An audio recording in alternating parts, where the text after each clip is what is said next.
Assalamualaikum warahmatullahi wabarakatuh. Perkenalkan, nama saya Lydia Wulansari, NPM S1D018011. Baiklah, di sini saya akan mempresentasikan tugas praktikum ekonometrika, yaitu tentang estimasi berbagai bentuk model ekonometrika berbasis model Cobb-Douglas.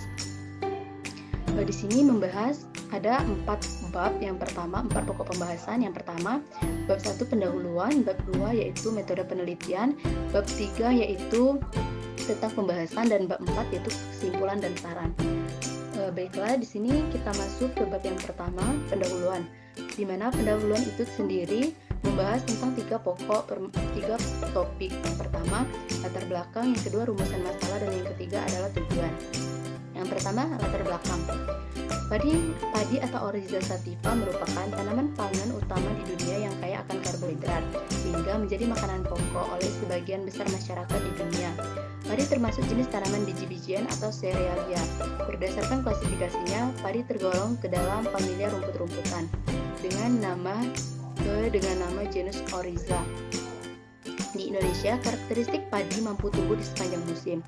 Negara di dunia yang menjadi sentra produksi padi adalah Cina dan India dengan persentase produksi berturut-turut sebesar 35% dan 20% dari total padi dunia, yaitu dikemukakan oleh AFNI. Indonesia pernah menjadi swasembada beras disebabkan antara lain oleh dukungan pemerintah yang memprioritaskan pembangunan pertanian disertai kebijakan ekonomi makro yang mendukung terobosan teknologi baru atau revolusi hijau, budidaya padi sawah, dan kebijakan intensifikasi pertanian atau BIMNAS yang mengatur penerapan teknologi secara sentralistik. Namun, swasembada beras hanya dapat dipertahankan sampai tahun 1993.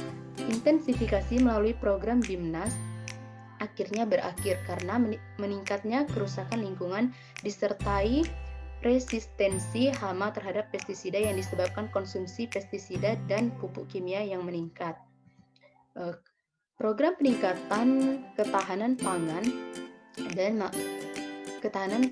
untuk dapat memenuhi kebutuhan pangan masyarakat di Indonesia di dalam negeri dari produk pangan nasional.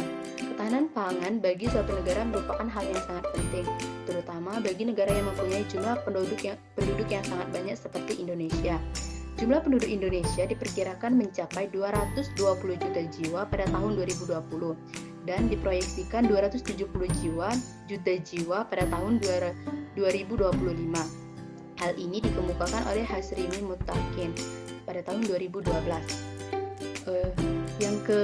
Topik yang kedua yaitu rumusan masalah.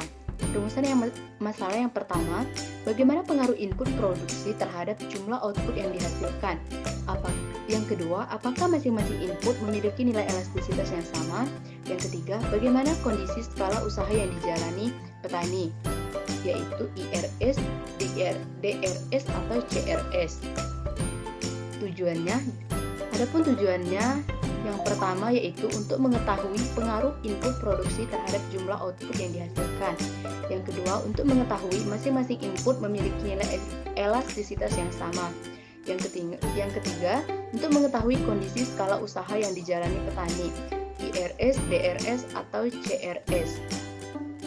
Untuk bab yang kedua yaitu metode penelitian. Metode penelitian yang pertama, jenis dan sumber data. Jenis dan sumber data yang saya gunakan yaitu data dalam bentuk cross-section. Sumber data yaitu tesis, analisis pendapatan petani padi sawah di Kecamatan Woila, Kabupaten Aceh Barat, yang disusun oleh Abdul Hamid. Spesifikasi model Cobb-Douglas, yaitu dengan persamaan Kt sama dengan beta 0 At, beta 1 Bt, beta 2 Lt, beta 3 Eut. Untuk mengestimasi diubah dalam bentuk logaritma natural menjadi ln Kt sama dengan ln beta 0 ditambah beta 1 ln At ditambah beta 2 ln Bt ditambah beta 3 ln Lt ditambah Ut ln E. Pengaruh input produk. Untuk bab yang ketiga yaitu hasil dan pembahasan. Yang pertama, pengaruh input produksi terhadap output. Setelah dilakukan analisis di aplikasi Shazam, maka didapatkan P value-nya sebesar 0,459 dan F tabelnya yaitu 0,886. Sehingga pengaruh input produksi terhadap output dari data tersebut, dari data ini tadi didapatkan P value, yaitu P value uji F sama dengan 0,459, sedangkan alfanya yaitu 0,05. Artinya tolak 0 terima H1 atau berpengaruh. P value uji T untuk P value X1 yaitu dengan nilai 0,793, yaitu artinya terima H0 tolak H1, yang artinya tidak berpengaruh. Untuk X1 ini tidak berpengaruh. P value X2 yaitu dengan nilai 0,909, terima H0 tolak H1, yang artinya tidak berpengaruh. Dan begitu juga dengan P value X3 dengan nilai 0,492, terima H0 tolak H1, yang artinya tidak berpengaruh. Nah, mengapa di sini semuanya tidak berpengaruh? Karena untuk nilai-nilai P value-nya itu sendiri lebih besar daripada 0,05, artinya tidak berpengaruh. Yang ke B yaitu nilai estimasi masing-masing input. Nilai estimasi masing-masing input. Yang pertama untuk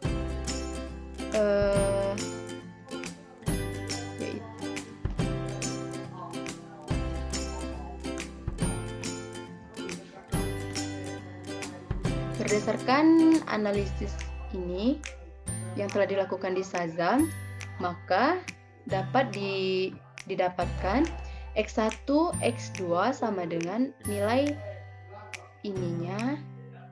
X1, X2 sama dengan 0,85000.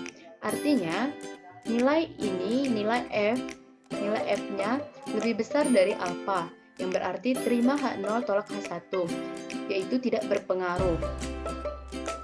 Untuk yang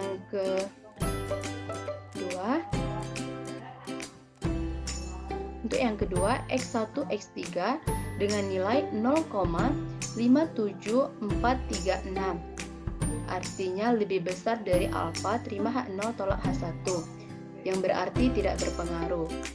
Dan X2, X3 0,48276 lebih besar dari alfa, terima H0 tolak H1, yang artinya tidak berpengaruh. Sedangkan untuk skala usaha yang dijalani,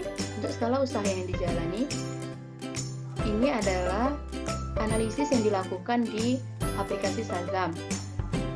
Dan ini adalah hasilnya. Dari tabel di atas, tabel ini didapatkan nilai B1 1,0538. Ini didapat dari nilai yang pertama, LX1. Untuk B2, min 0,45861 didapatkan dari nilai LX2. Dan untuk B3, 8,5273 ini didapatkan dari LX3. Nah, dari hasil tersebut dapat diketahui nilai skala usaha dengan menjumlahkan ketiganya. Yang pertama B1 ditambah B2 ditambah B3. B1-nya 1,0538 ditambah minus min 0,45861 tambah 8,52773 sama dengan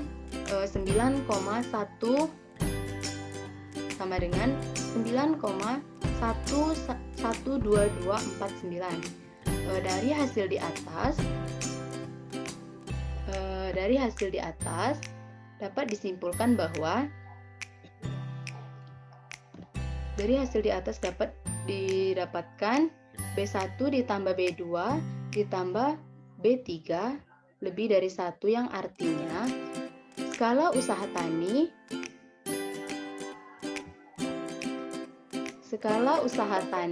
ini adalah berbentuk IRS. IRS adalah skala usaha yang jika penambahan satu satuan faktor produksi yang terus-menerus akan menyebabkan penambahan produk yang semakin lama akan semakin bertambah. Untuk bab yang terakhir yaitu kesimpulan dan saran. Adapun kesimpulannya yang pertama, dari nilai P value uji F didapatkan nilai 0,459. Nilai P value lebih besar daripada nilai alfa yang berarti variabel independen secara keseluruhan tidak berpengaruh terhadap variabel dependen. Pada nilai P value uji T, nilai P value X1 lebih besar daripada nilai alfanya 0,793 yang artinya X1 atau luas lahan tidak berpengaruh terhadap produksi jagung. Pada nilai P value X2 lebih besar daripada nilai alfanya yaitu 0,909 sama seperti X1, X2 atau bibit sama dengan X1, X2 atau bibit juga tidak berpengaruh terhadap produksi jagung. Dan yang terakhir yaitu untuk X3 juga nilainya lebih besar dari alfa yaitu dengan nilai 0,492 artinya juga tidak berpengaruh. Untuk yang kedua, X1, X2 memiliki nilai elastisitas yang tidak sama atau tidak berpengaruh dengan nilai 0,85000. Nilai ini lebih besar dari nilai alfa yaitu 0,05. Jadi terima H0 tolak H1. Begitupun dengan nilai X2 dan X3 tidak berpengaruh karena nilai elastisitas itu lebih besar daripada nilai alfanya. Untuk yang ketiga, dari hasil penjumlahan B1, B2, B3 didapatkan nilai 9,12249 atau lebih dari 1. Artinya, skala usaha tersebut IRS adalah skala usaha yang jika menambahkan satu satuan faktor produksi yang terus-menerus akan menyebabkan penambahan produksi yang makin lama semakin meningkat. Adapun saran dari penelitian ini yaitu seorang peneliti harus lebih teliti dalam mencatat data dan mempertimbangkan perhitungan-perhitungan setiap variabel yang digunakan sebab terkadang responden tidak menjawab secara jujur pernyataan yang diberikan. Misalnya, pada bibit pertanian yang menanam bibit petani yang menanam bibit sedikit, namun bibit yang sedikit secara logika akan mendapatkan produksi yang sedikit, namun bila dikatakan pendapatan jumlah produksi terlalu banyak, perlu ditanyakan kembali kebenarannya.